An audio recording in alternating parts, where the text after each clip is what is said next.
এক সপ্তাহ আগে একটা সুন্দরী মেয়ে মেসেজ দিয়ে বলে আমাকে নাকি তার ভালো লাগে। তার ভালো লাগার কথা শুনে প্রোফাইল চেক করে দেখি মেয়েটা পুতুলের মতো সুন্দরী। তাকেও আমার ভালো লেগে গেল। ভালো লাগারই কথা, কারণ আমরা বেডা মানুষ। মেয়েদের থেকে অফার পেলে কখনোই মানা করতে পারি না, কারণ আমরা বেডা মানুষের মন বিশাল বড়।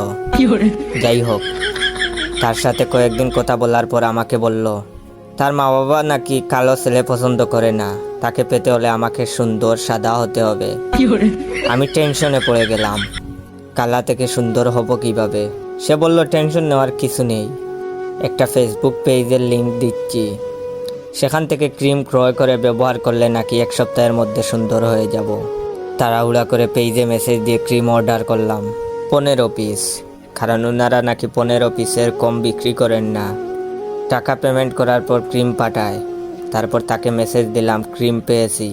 আমার মেসেজ পেয়ে সে বলল ভাইয়া আসলে ওইটা আমার পেজ, আমি এভাবে মানুষের সাথে প্রেম করে ক্রিম বিক্রি করি।